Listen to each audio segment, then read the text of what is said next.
Before we start, I want to acknowledge the land that I'm on.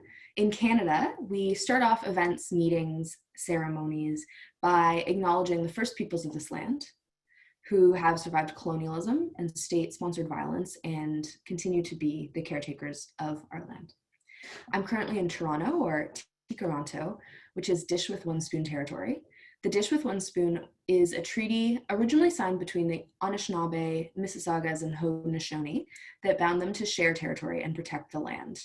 Subsequent Indigenous nations and peoples and Europeans and all newcomers have been invited into this treaty in the spirit of peace, friendship, and respect. And I welcome you here in that spirit as well. Thank you.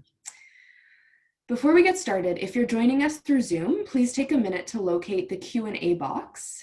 At any point, please ask your questions there. And at the end of this 1-hour webinar, we will be taking questions. If possible, please direct your question to one specific speaker, and that will allow for a more focused conversation. If you're joining us through Facebook Live, you can post your question in the comment section and our team will make sure we receive it. Finally, please post about this webinar. You can share on social media using the hashtag #WithGirls20, and then we'll be able to see it and amplify your posts.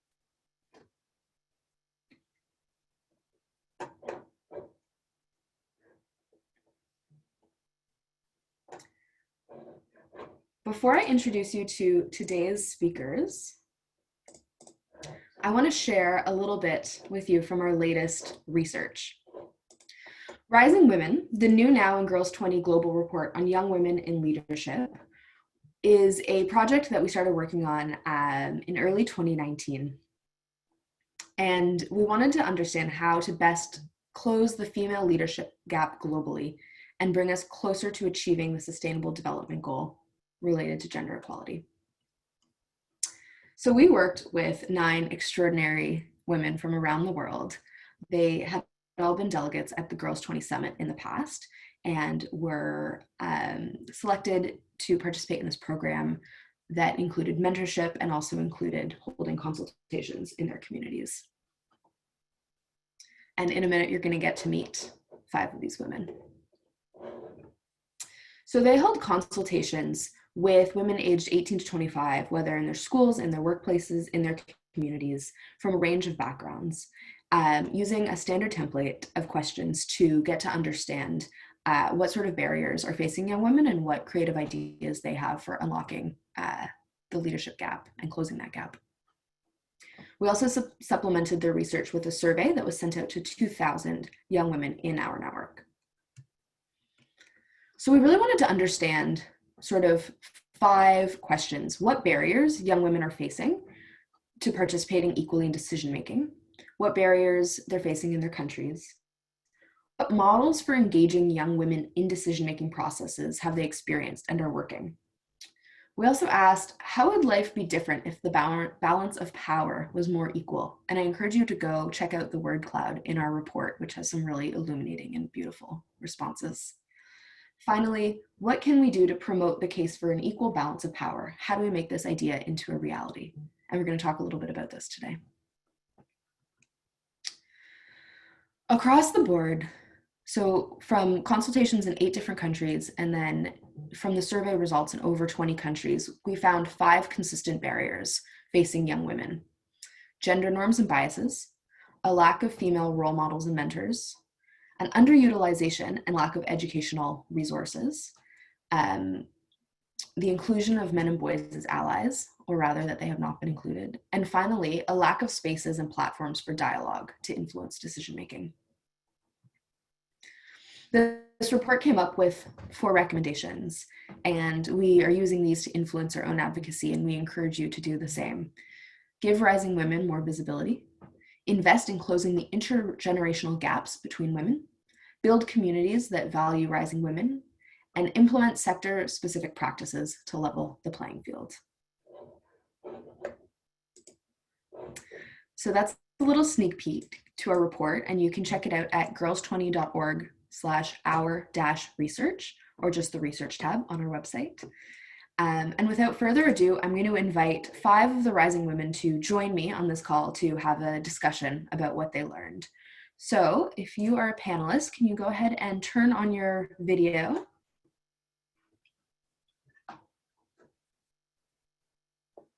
Hi, everyone. Hello. Hello. Hi. Hi, Bailey. Hi, and one more, we have Arabella, who hopefully is not having too many technical issues, and will rejoin us in a second. So I will introduce her last. All right. So joining us today, we have Diana Vutiraku, Hi. who is an electrical and computer engineer based in Greece. She's also the founder and general manager of Unique Minds, a nonprofit organization that advocates for women in STEM. She was the European Union delegate to our 2018 summit in Argentina. Taking a picture right now, we have Hyo-jung Kim, who is the CEO and founder of Nomad Her, an app for female globetrotters to encourage solo travel safely. Traveling to 40 countries solo, including a trans-Siberian train journey from Paris to South Korea, is what gave her the inspiration to start Nomad Her. Hyo was the 2015 delegate in Turkey. İlayda Eskitaçlı, based in Turkey, is a human rights lawyer, and she founded an NGO called We Need to Talk in 2016, aiming to empower rural women in Turkey by providing them access to sanitary materials and to destroy the stigma around menstruation. She was chosen to represent Turkey at the 2016 summit in China. We have Love Niaba, who is certainly here by audio and will be coming in and out through video as her connection allows. Love is an aspiring development economist and is currently working as a caseworker intern at the International Justice Mission in Ghana. She represented the African Union in 2018 and is currently working to close the intergenerational mentorship gap between women. There she is. And finally, we have Arabella Chilwane, who's having technical issues but is about to rejoin us. Arabella is a chemical engineering student at Wits University and was an Oprah Winfrey Leadership Academy for Girls graduate. She was a Girls 20 delegate for South Africa in 2018, and Arabella is currently working to address inequality in education by mentoring girls. So welcome all of you. It's so good to see you. So good to have this reunion. Yes, it really is a reunion, isn't it? Yeah, it's amazing. And I can see so many people are here today, actually. Yeah, we have people joining us from Zoom and on Facebook Live. So I want to ask all of you, this was now over a year ago, so if you can think back and tell us a little bit about how you approached holding these consultations around this really big topic, which is, you know, how to include young women in decision making. Ilayda, do you want to start? Yeah, of course. So it was a wonderful experience for me. I actually did not organize a consultation meeting before. So we held our community consultation meeting at the conference room of a university's gender center. And we had a very diverse group of young women and gender equality activists. We have undergraduate students, members of ethnic minorities and LGBTIQ community. We had academics in their late 20s and new graduates looking for jobs. But unfortunately at the time, 2 days before our consultation meeting was held, a young mother, Emine Bulut, was killed by her ex-husband in northwest Turkey, and the video featuring the murder was shared on social media. I don't want to depress you guys, but this is a reality that Turkish women often face. So it kind of overshadowed our consultation, but we had a unique opportunity to talk about barriers before decision-making platforms and gender-based violence together. So the depressive mood kind of turned into this hopeful and dynamic atmosphere by the end, because the ideas were cooking and we combined the two, because as I said, it is a reality for women in Middle East all around the world, actually. That was how I approached my group. I basically reached everyone online and through social media. And the biggest standout moments for me was that there was a lot of ideas that were built together and people completed each other's sentences and everyone contributed to the conversation a lot. The only problem was that the list was so long by the end of the meeting. That was it. That was a good problem to have, I think. Yeah. Love, I think that you're here by audio. Can you tell us a bit about the consultations you held?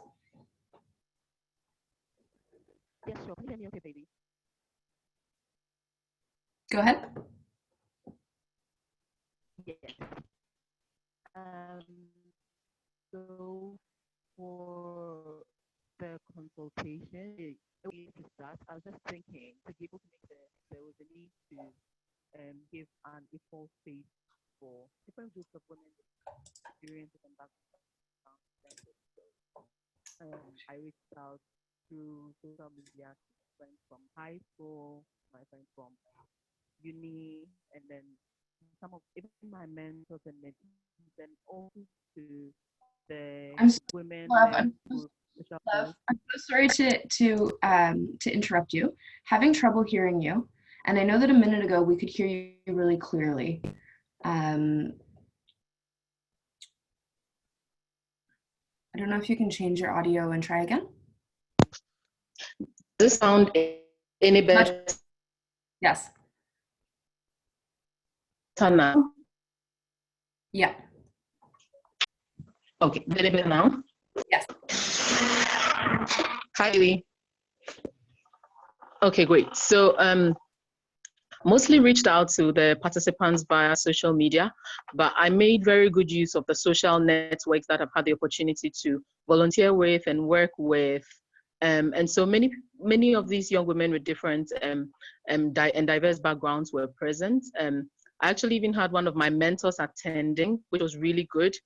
She was the one person who taught me how to find my voice. And one of the major challenges we had during the consultation was that because of the diversity in the room, some of the young women were to some extent intimidated and couldn't speak up. But as the conversations went on, I just watched how they empowered each other to be able to speak up, encouraging those who were quiet and shy to speak up. And towards the end, everyone was able to speak up, share their experiences and their stories and the way forward. And we even had moments where some of the participants sharing their stories and experiences broke down crying and made it a bit emotional. But in the end, I was very thankful for the opportunity for them to be able to just speak up and share and be able to open up about some of these things that they've bottled up for so long. Yes, so essentially it was a good experience to revive hope. And one of the biggest lessons I learned was how important it was for us to be able to create our own spaces to have conversations, and in that helping those who are unable to speak up find their voices. Yeah. Yeah, that's kind of funny because, thank you, Love, because that is sort of one of the recommendations of the finding is to continue to create these spaces. So it was sort of, both the subject and the process, I guess, of doing this. And I think that's really powerful that often young women aren't invited to necessarily come in and share their perspective and their experience. And so, even seeing that process in a few hours from going from quiet and shy to sharing their experiences is pretty awesome.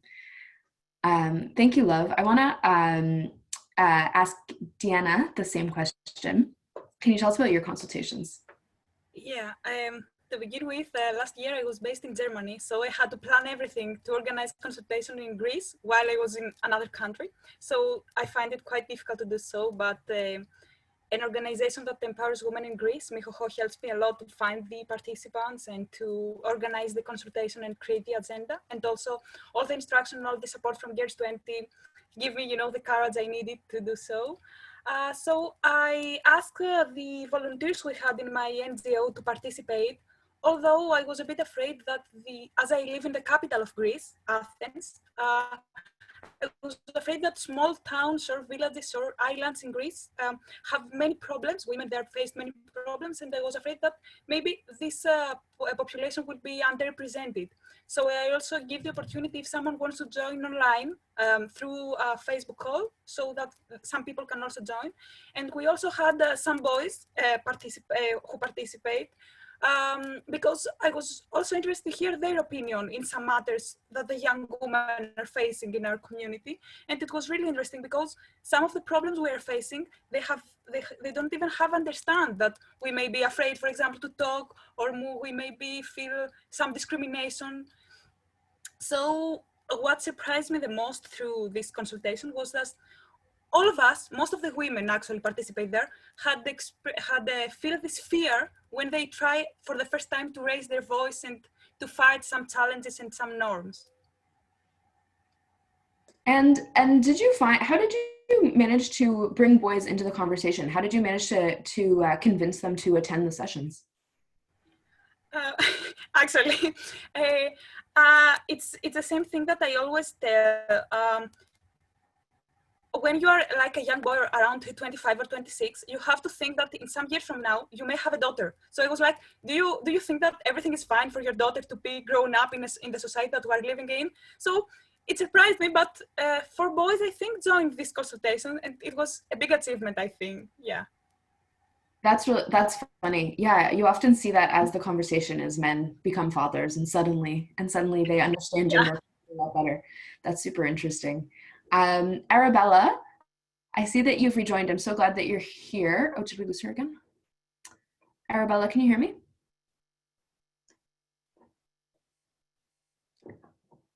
All right, I will catch her as soon as I see that she's able to rejoin. So, Elida, I want to follow up on something that you said, which was what you learned in consultations about involving local stakeholders. Can you talk a little bit about that? Yeah, of course. It was in my opinion, the most unique idea or perspective. Maybe it's not that unique, but it was something that I didn't think of before. During the consultation meeting, the participants gave me this very simple yet helpful idea. So after Girls 20 Summit, when I came back to Turkey for years for my own NGO as well, I kept trying to find ways on how to convince the government officials to collaborate with our agenda for a long, long time. But for those who might not know, the ruling party in Turkey is quite conservative, and some politicians may show misogynistic discourses from time to time. So I didn't get a lot of responses, and the responses I got were mostly negative. But actually, not everyone has to make these national mega projects, and it's important to start local if we really want to reach the grassroots. Aiming for government's collaboration is extremely important, but it's not the only solution. We do not have time to wait for it. And actually, I've managed to reach thousands of women through my initiative by only working with local chambers and local chiefs before. So you can find a lot of progressive local chambers and NGOs. And actually, you don't have to always get the support of the central government to make sustainable and meaningful impact. So it's important to look for new partners, and local partners can be the answer. Mm-hmm. Awesome, thank you. Arabella, hey, I'm sorry you're having issues. Don't this is like now the magic of 2020 of all of our Zoom calls. But I'm glad you're here now, and I wanted to ask you about your consultations, and you also told me something interesting about what you learned about intersectionality. So can you talk a little bit about how you organize those and what you learned? Yeah, so I know I missed the question about how we got people together, so I'll just talk to that very quickly. So because I'm in like an academic space, university is a very easy way for me to reach out to people. So my only fear was that I'll only have students in my consultation. but I managed to step out of my comfort zone and call in people in the working world just so we can get a better idea of what's happening with women in the working space. So that was quite great. I think the biggest learnings and takeaways from the consultation was how we need to be comfortable in sitting in silence and figuring things out. Because what was happening was when it was time to speak about barriers, everyone had something to say. Like we couldn't finish speaking about barriers. When it was time to move to solutions, that's when it got a little bit tricky. But I remember just encouraging everyone to be okay with sitting in silence and seeing what we can figure out. So that's how it was organized. In terms of your question about intersectionality, with the community consultation with majority Black women, intersectionality was bound to come out as an issue. And at the consultation, what was reinforced was one, the need for models that take into account the intersectionality that exists when we talk about inequality, and how that can only happen if the voices of those affected by these issues are the ones that are central in the discussions in order to effectively shape the context. And the second thing was about how existing movements and social reform strategies can actually be blind to the importance of intersectionalities, even in the ways that things are reported. So for instance, if you go on Google now and you look up progress and information on SDG 5 online, you will find a lot of information about some of the progress made over the years, where the numbers of women represented in political leadership increased from 19% in 2010 to about 24% in 2019. And at first glance, obviously this looks like major progress. But without information on the demographic represented in these increases, we risk falling under the trap of relaxing and thinking that progress is actually being made. So that speaks to the need for desegregated data, and the time for single mandate movements is long gone, because models like this, what ends up happening is that progress is made for a certain group of people, which ends up increasing the number of role models and opportunities for that certain group of people, which even opens up the gap further. So intersectionality was a really big conversation here, that it's not progress if it's only for a certain group of women within that progress. Yeah. Yeah, thanks, Arabella. I love that point. Just thinking about, you know, the different kinds of stakeholders, the different types of audiences to reach. It's not only national governments, but even sort of the movements or organizations we work within that need to be pushed to include young women's voices. Thanks for bringing that up. Hio, so you have sort of a unique community and platform of young women. So can you talk a little bit about how you used them in consultation? So I love that question. Actually, in case of me, the first question when we needed to do community consultation is how to define my community. That was really difficult for me because I didn't think that like I can define South Korean community as my own community because in case of Nomad Her, for example, we already have 80 different women. Around 2,000 women from 80 different nationalities are using. And as a globetrotter myself, that was the first question, how to define my community and how to bring, like Arabella mentioned, these different spectrums of people. So that's the first question I had. And luckily, the place where I stayed in Paris, it's called the Cité International. It has around 10,000 international students from over 100 nationalities. So it's a big like international student zone. It's not a university or something, but it's a place where all the international people live in Paris. So that's where I hosted Nomad Her because we couldn't find a better place. We had around 20 different nationalities. I think it could have sort of reflected all different continent at least. Yes. Mm-hmm. Super interesting. And I want to follow up with that because when I asked you all what sort of barrier resonated with you the most, Hio and Elida, you both said the lack of spaces and platforms for dialogue, which I think is interesting because you've approached that really differently. So can you talk a bit about how you're addressing this barrier? And Hio, I'll go to you first. Oh yeah, sure.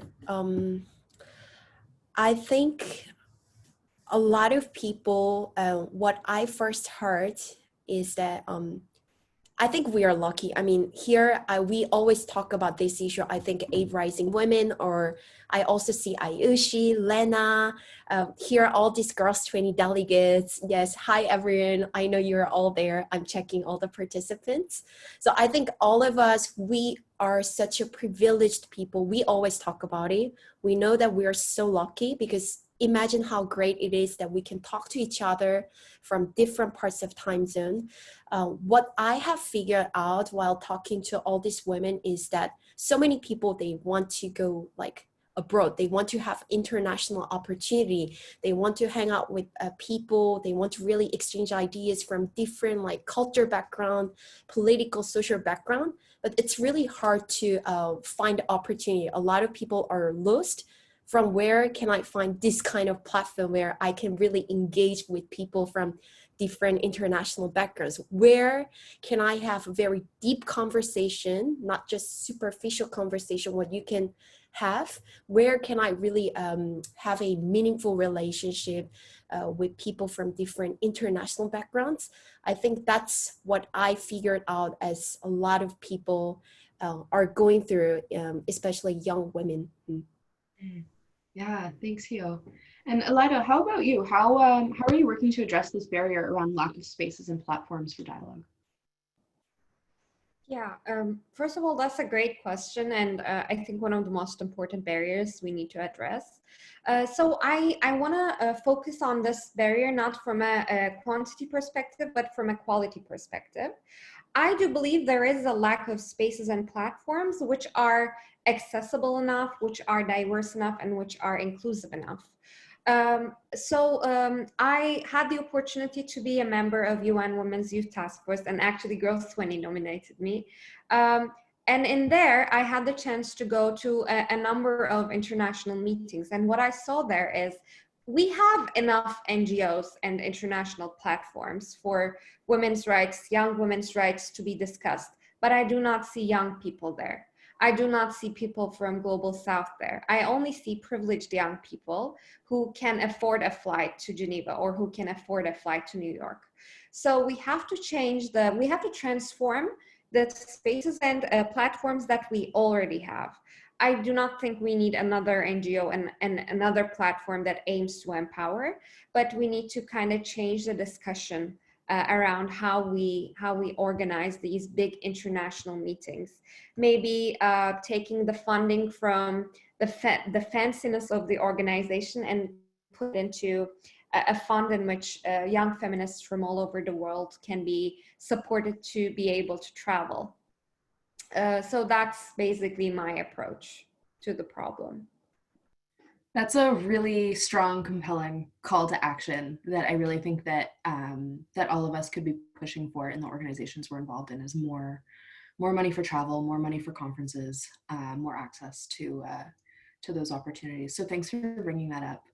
I want to talk about another one of the barriers that came up quite a bit in the consultations, and that was related to gender norms. And I think this is something we've all, I imagine that as young feminists, this is sort of where we all began, was fighting these gender norms. And I think for a lot of people, this is where their journey begins as feminists. Arabella, can you talk a little bit about why it was so integral to your consultations to address gender norms and biases? Yeah, gender norms and biases is a big barrier and such a hard one to figure out. And gender norms and biases, particularly in the South African context, don't only influence how women engage in decision-making spaces and in having autonomy over their lives. These gender norms result in violence and certain death for the women in this country. So it's quite a well-known fact that South Africa has extremely elevated levels of gender-based violence. It's known as the rape capital of the world.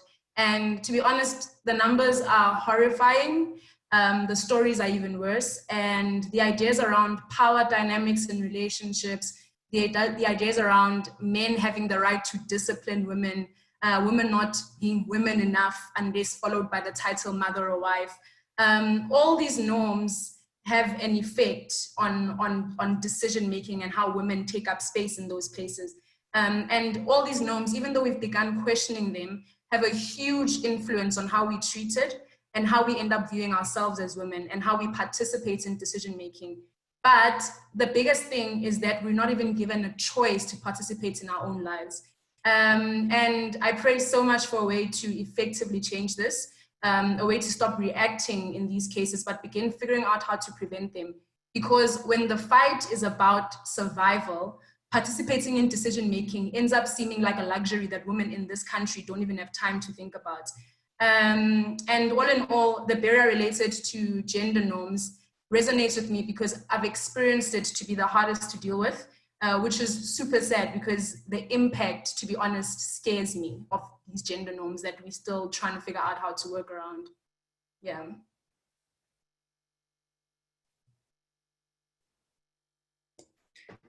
Yeah, thanks, Arabella. I think, yeah, I appreciate you sharing that context. I know it's just like such a heavy context to work through and to be doing this work. So we're really grateful for it. Deanna, I think you also wanted to talk a bit about working through gender norms in your context. Yeah, actually, I have seen a lot of unconscious bias while I was working with young girls in schools. I have seen, it's a story that I keep telling and telling because I was so shocked. It was a young girl, she was about 9 years old.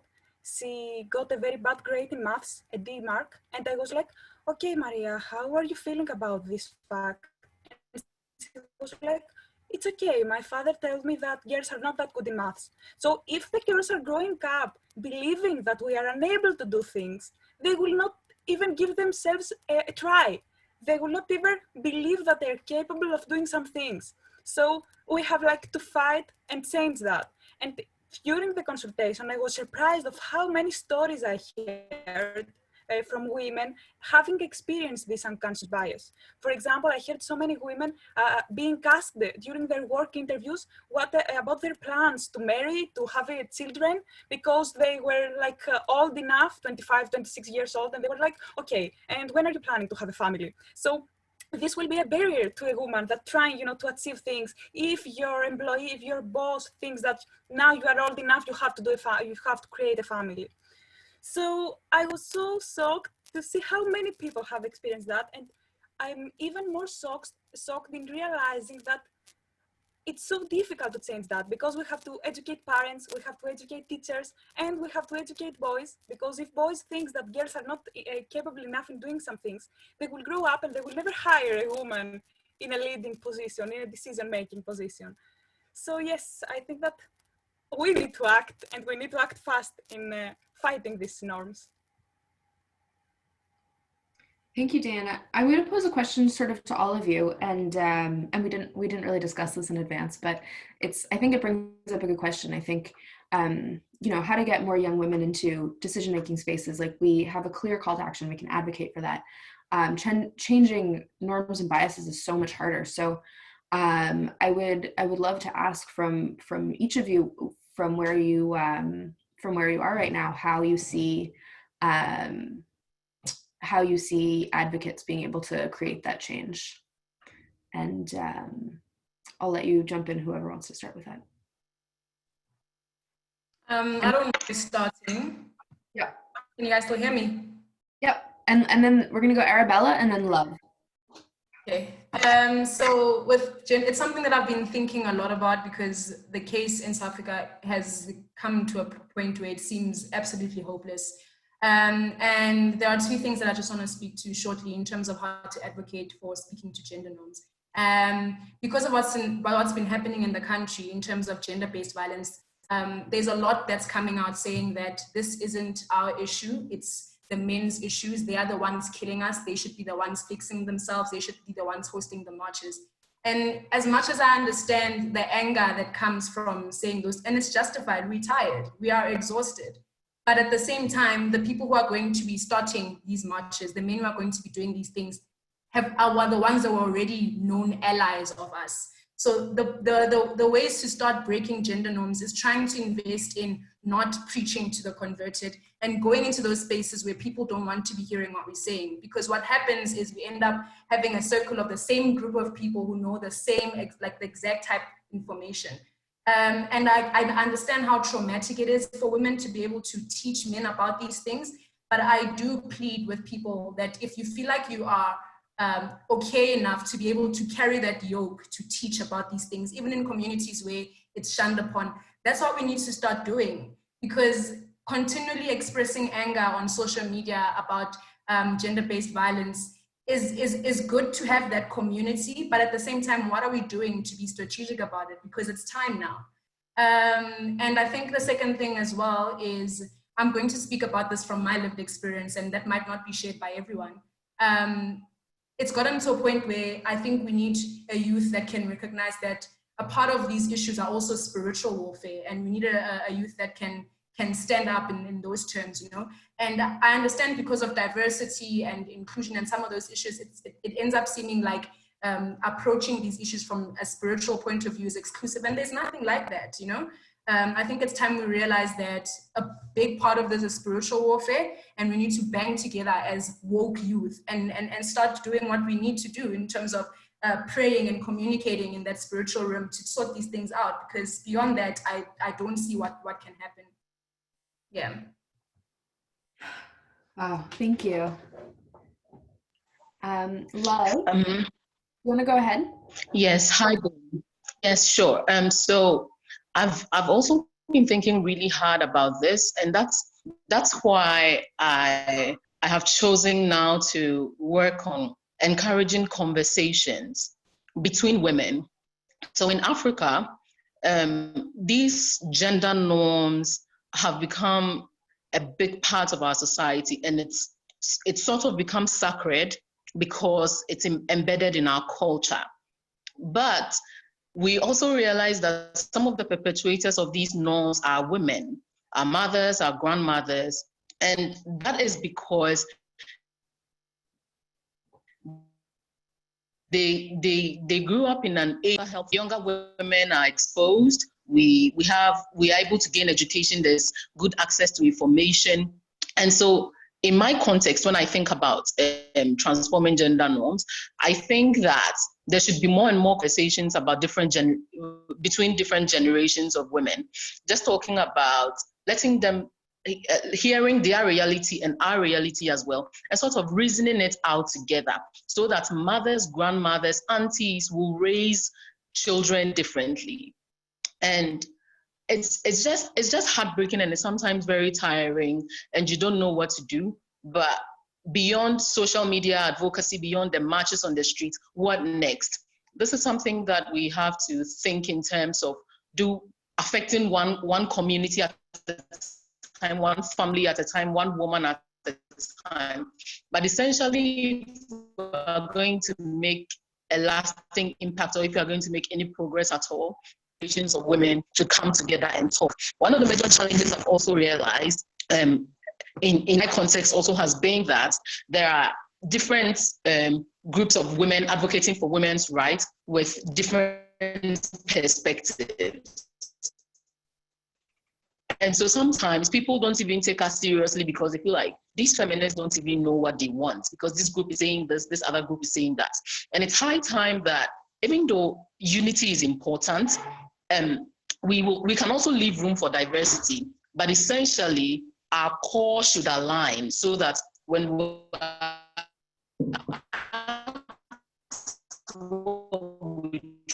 truly want, we can say something that looks the same, so that we can be taken seriously.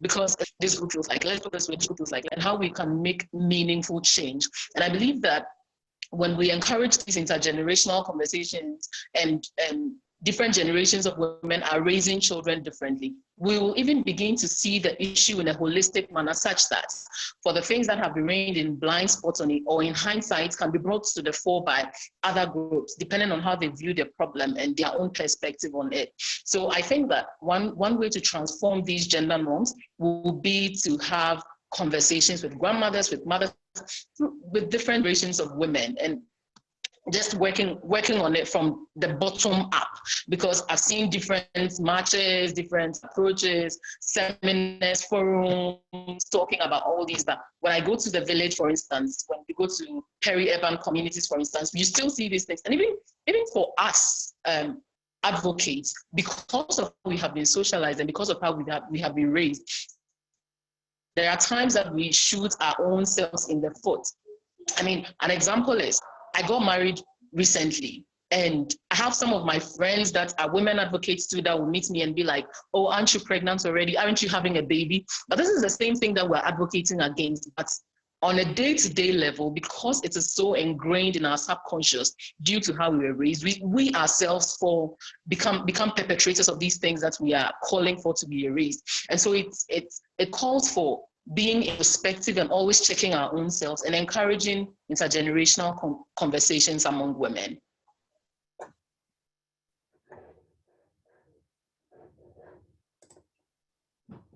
I feel like I want to stand up and clap. Thank you, love. That was I think, really inspiring. And I think talking about, when we talk about intergenerational mentors before, I've never really thought about, talking about mothers and how mothers can almost perpetuate some of the norms that we fight against. I really appreciate you bringing that up.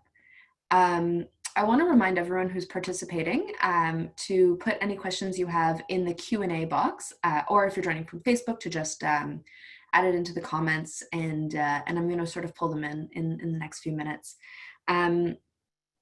We have been talking for the last sort of 40 minutes about, really, I think, the grassroots, and so much of this work is done at the grassroots, and so much of the women's movement or the gender equality movement has always been done at the grassroots. And I think when we say advocacy, we maybe imagine, like one person standing at the podium at the UN, but really we know it's all of this kind of work. But I do want to talk a little bit about other forms of advocacy. Elida, I was wondering if you wanted to talk a little bit about sort of inside and outside the system, because I know you have experience even in the past year doing both, and I was wondering if you could talk a little bit about that. Yeah, of course, Bailey, with pleasure. As I told before, I had the chance to serve as a member of UN Women's Beijing +25 Youth Task Force. And basically what we do is we're trying to be at the driving seat when it comes to the review process of Beijing Declaration and Platform for Action. But the thing is, the advocacy within UN and also my advocacy concerning my NGO outside, we, as young feminists, we always have to find creative ways to make our voice heard.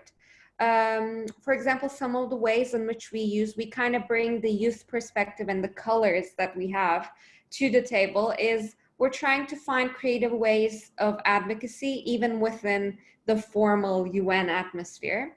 For example, a simple thing, during COVID-19 times, we created a worldwide playlist, and we collected one song from young people all over the world that makes them happy during the quarantine times, and we made this wonderful playlist. I will be happy to share it with participants later.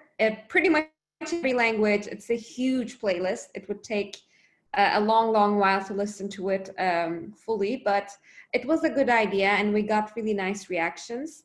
Apart from that, sometimes we have to come up with a tough stance. For example, many of you might know about the upcoming Generation Equality campaign and the Generation Equality Forum. As the Youth Task Force, we managed to take a seat for youth that will have a right to vote within the core group. However, the process before that, the negotiations and the stance we had to take was very exhausting and challenging, but we made it in the end. A thing that I realized, both for UN and for international platforms, is that no one's against representation of young women, but no one thinks of it. So a young person has to stand up, take the floor, and ask for it. We have to demand for the seats in the rooms. Hopefully in the future we won't have to, but for now, we just have to be tough and we have to ask for that. And also, I just want to give an example from Turkey, which is a very creative advocacy campaign, which I think might be inspiring to the participants in this webinar. We have started an online campaign in Twitter. in which we started gender bending the misogynistic sayings and proverbs in Turkish. For example, I will allow my husband to work if he wants to. Or the most beautiful career of a man is fatherhood. You know, that kind of gender bending tweets. And it got a really nice reaction, and it kind of, you know, shows the absurdity of sexist sayings that as women we have to face pretty much every day. So I can talk more and more, but I want to give the floor to fellow rising women. It's important to find creative ways, otherwise it's quite difficult for you to be heard. Yeah, I also think it's important to find creative ways so that we have fun with it.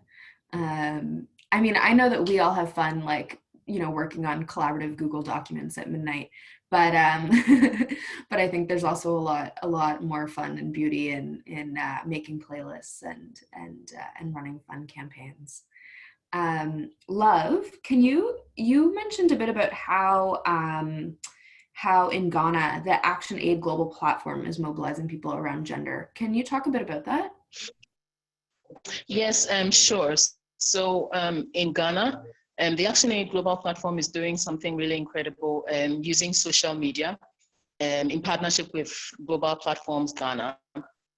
So currently, they are campaigning on gender responsive public services.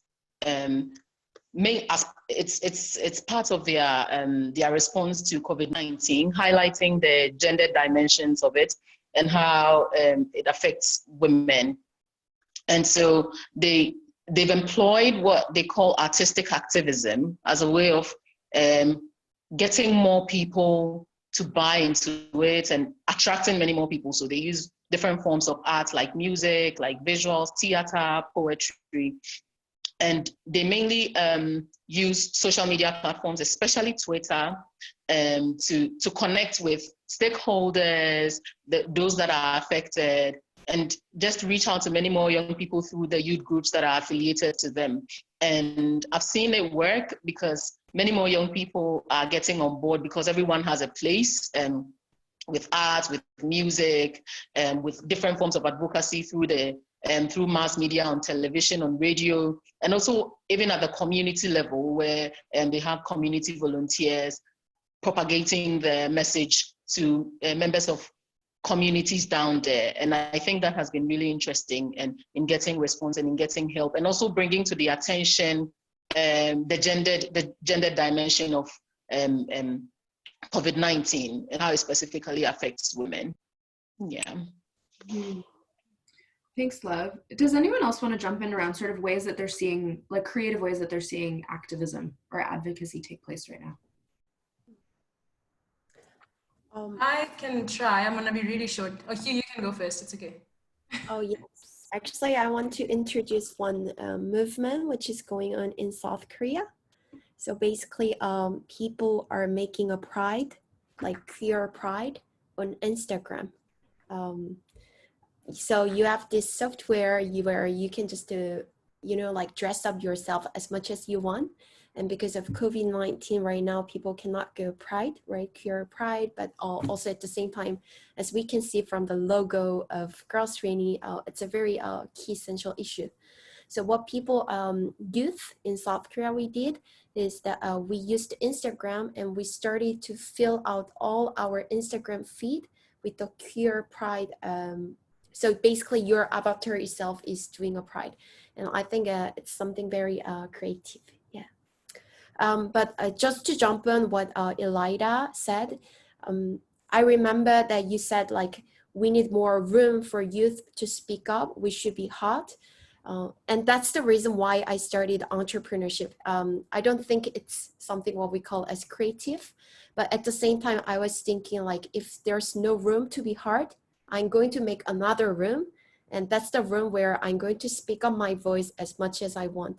So that's why I see there are more and more like youth entrepreneurs coming, because I think we just believe that if you cannot make the room for us, we are going to just make, and that's how we're gonna speak up our voice, yeah.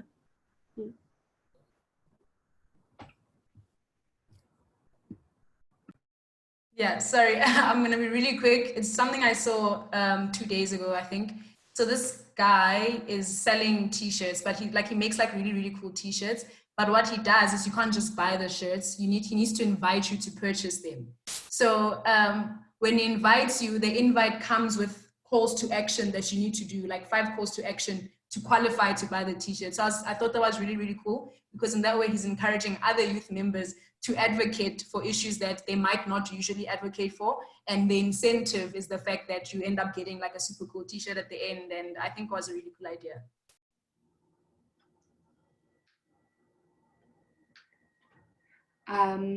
There's this great question that's come in both through Facebook and through the Q&A app, and I really want, and I'd love for everyone to weigh in on it. It's about the question about sort of building your own network, and I think that increasingly we know that, you know, those with a network are heard, are given space for their voice to be heard to a larger extent, whether it's on social media, whether it's through, you know, building a base, you know, in your university, whatever it is. So a question that's come in from Bibi on Facebook and Leah over Zoom. I'm going to try and summarize both as, you know, what recommendations do you have for starting to build your own platform that people can engage with? Deanna, because you've founded an organization, maybe I'll start with you. Yeah, I think that at the beginning you start like from point zero, you don't know what to do, but thanks to social media, thanks to internet, we have the access to even write an email and spread the message. And you can start like from small steps, find some people to promote what you want to say from your university, from your work environment, and then you can try it for something bigger, maybe an article in a newspaper, an article in a magazine, then you can maybe post something in Instagram and Facebook. So if you go step by step, people are going like to follow you, and you have like not to be afraid to have allies, because many times we think that, okay, it's my idea, and being a bit competitive and don't want to cooperate with others. We are not alone in this. If we want to change the things, we have to create teams, we have to create groups and work together. So don't be afraid to get help from other people and recognize the help they gave you. And I think if you start small and dream big, then you can achieve that by step by step.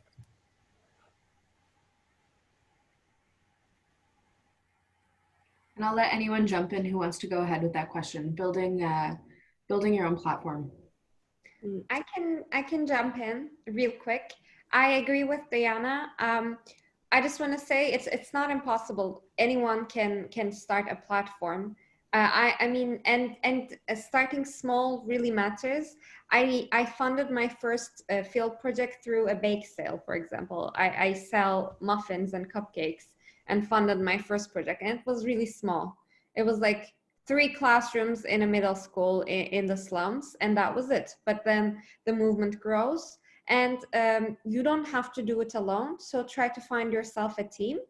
And we are here, I mean, as Girls 20 alumni, we are here to help. Just reach out to a young woman who you think has networks or has been to some meetings, and ask them to invite you to the next meeting. I mean, I did ask a lot of questions about Girls 20 to the previous alumni, and now people are reaching out to me for events and for international meetings. So just don't be shy, ask, because the power of women's solidarity is incredible. I might also add, I really love what Elida and Diana said. We all know the like pains. I always cry every night saying like, oh, I want to succeed. And the next day I come up saying like, yeah, let's do it. And the same night I say, oh, it will not succeed. So I think that's a kind of circle of an entrepreneur. I really agree that first, let's don't hesitate to show our vulnerability and fragility. I think there are always people to always give up hands. For example, when I first started No Matter, Farah, who used to be the founder of Girls Training, I just sent her a short message. Also, when I just talk about No Matter, we did crowdfunding, and I found out that there are so many people from around the world. If you really have a good mission and you are very motivated, there are always people who are willing to really like support you. So I think that's really something very important, just to start, from the small action, but never forget that there are always people who really love and support and care. Yeah, I think I can also say align just as a motivator, because this is something that I used to struggle with, because I was always like you saying, I want to make a bigger impact.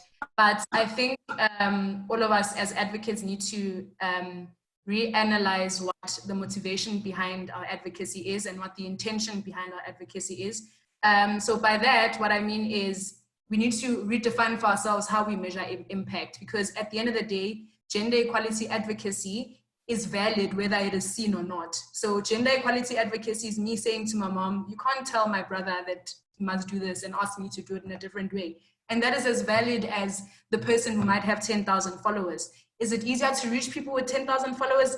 Definitely. But I feel like if you keep on revisiting your intention and your motivation behind what you're doing, people will end up seeing what's happening. And you'll end up finding the right people to collaborate with. So it's not more of a competition thing of trying to enter a space, but I'm doing this because I understand the impact that will make. And there isn't a small impact in this advocacy thing. So, yeah. Thanks, Arabella. Love, do you have sort of final thoughts on building your base of support? Yes. The question has been very well answered. I almost did not want to say anything more, but I think one important thing also is to, at your personal level, surround yourself with people that you can go to and talk to, people who understand you and people who will be there for you when you're feeling down. So you can have your idea, you can start small, but sometimes even within your own community, perhaps you will not, your idea will not be bought into, you will not get enough support as you desire, but it's really important that you also keep your mental health in check by building for yourself a community of, say, a few people you can always go back to talk about all the things that stress you out, to motivate and encourage you, and sometimes just to listen, really. Yeah, thanks, Love. And I wanna just have one final thought about that, which is I've often found when we hold the Girls 20 Summits, we meet a lot of young people who maybe in the community they live in or in the country they come from, they haven't necessarily found their people, the other gender equality advocates who are going to be able to provide that support that Love just specified. And I really think that that's the incredible thing about the fact that we have this global community that's so connected.